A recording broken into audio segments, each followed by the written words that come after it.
La noche de ayer, la izquierda democrática hizo conocer su opinión a través de sus redes sociales a propósito de la ley de inversiones, donde en un breve comunicado se extendió su posición política ideológica en torno a la ley de inversiones que se tiene que conocer y debatir quizás hoy o mañana. Pero lo cierto es que el plazo ya finaliza el próximo jueves 24 de marzo. Hasta ahora nos acompaña el director general de la izquierda democrática, don Guillermo Herrera. ¿Cómo está usted? Buenas tardes.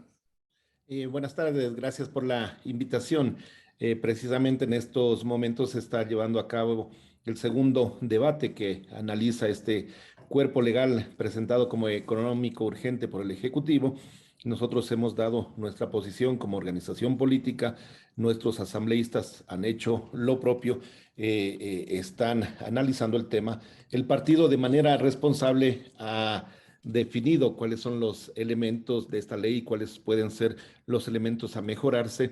Y un poco tenemos la discusión si la Asamblea presenta o aprueba un cuerpo legal modificado con algunos candados constitucionales que son fundamentales y necesarios, con algunos elementos que nosotros creemos excesivos en el tema de exenciones o costos tributarios para los grandes sectores económicos. Tenemos la duda de cómo actuará luego el señor presidente de la República. Lo más seguro es que vete los cambios que se realicen en la Asamblea y que cuando vuelva este cuerpo legal no hayan los votos suficientes para ratificarlo aprobado por la Asamblea.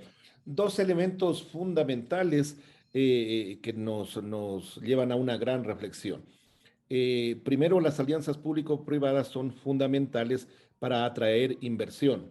Lo que nos preguntamos nosotros, ¿a qué costo debemos atraer esa inversión? Le explico a la ciudadanía con el mismo ejemplo que los voceros del gobierno lo han estado utilizando. Si usted requiere financiamiento, dinero, recursos para equipar un hospital con tecnología, necesita, por ejemplo, 100 millones de dólares que no tiene el Estado. Con una alianza público-privada, el sector privado puede hacer la inversión de los 100 millones de dólares, el sector público por un tiempo le delega la administración de este hospital y la Constitución establece que es un servicio público, no podemos cobrarles a los ciudadanos, lo que quiere decir que en el presupuesto del Estado se definirán de 10 años, 20 años para pagarle al inversionista privado con una tasa de interés del mercado, me imagino será en este tipo de alianzas público-privadas, pero allí viene lo adicional, lo que no nos ha dicho el gobierno, con 10 años de exenciones del pago de impuesto a la renta, que estos 10 años pueden ampliarse a 20 y luego a 10 años más, y con el pago cero de impuesto al valor agregado, es decir, que el costo de este financiamiento va a ser la tasa que cobra el inversionista privado, va a ser la exención del pago en impuesto a la renta e impuesto al valor agregado y la utilidad del inversionista privado, es decir, excesivamente caro y costoso. ¿Qué proponemos nosotros?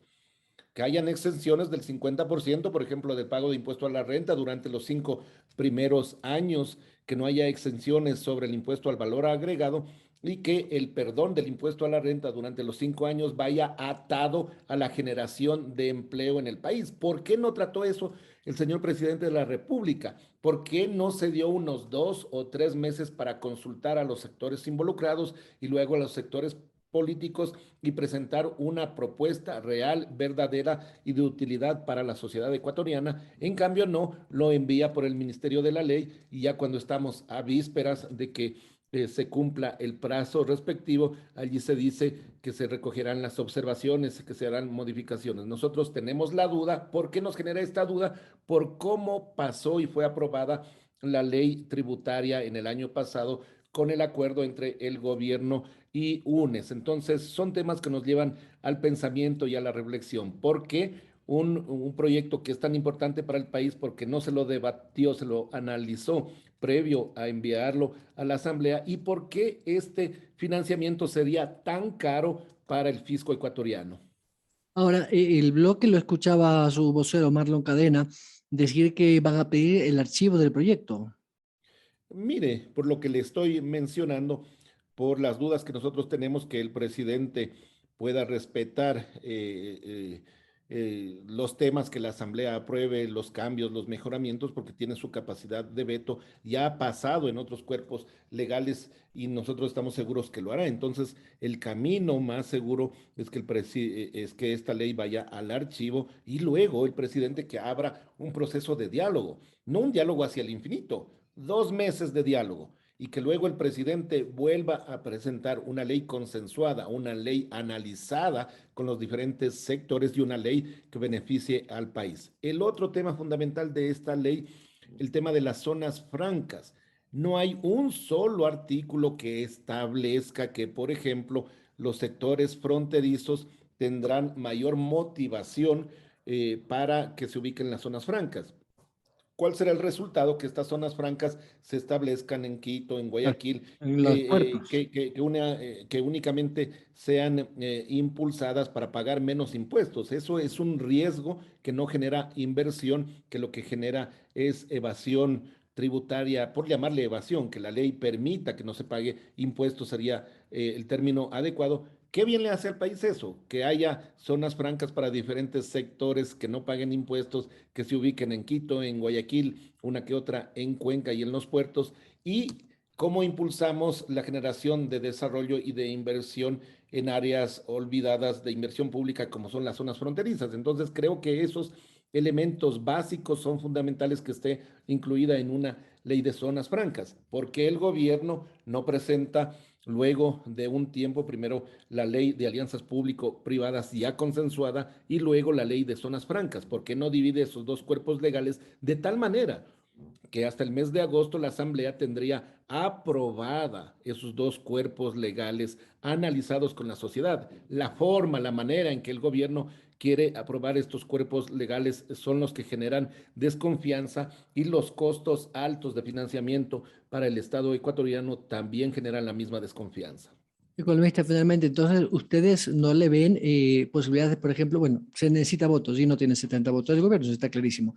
¿No veían ustedes ahí una creación de empleo con estas inversiones? Porque eso es lo que dice el gobierno, lo que se buscaba con estas inversiones nuevas es generar empleo, que es lo que tanto necesita ahora el ciudadano. Mire, la ley no tiene el objetivo de generación de empleo, lo que tiene es el objetivo de atraer inversiones en sectores estratégicos de la economía. Ese es el objetivo fundamental. Pero esas Para generar, inversiones, perdón que le interrumpa, pero esas inversiones van a necesitar de mano de obra, es la sí, sí, lógica, pero ¿no? son inversiones con alto contenido en tecnología, por ejemplo.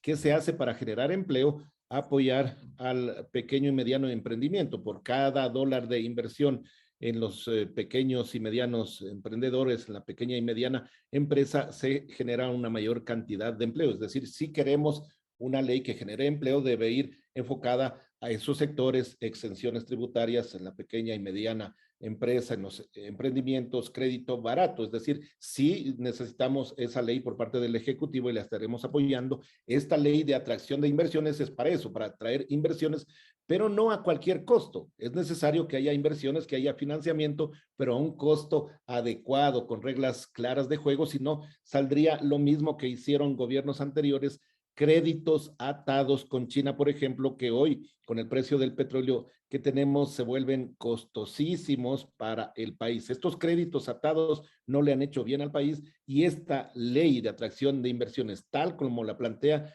el Ejecutivo, será muy cara y muy costosa para el Ecuador. Muy clara su posición, el director general de la Izquierda Democrática, don Guillermo Herrera. Muchas gracias. Gracias, un saludo cordial.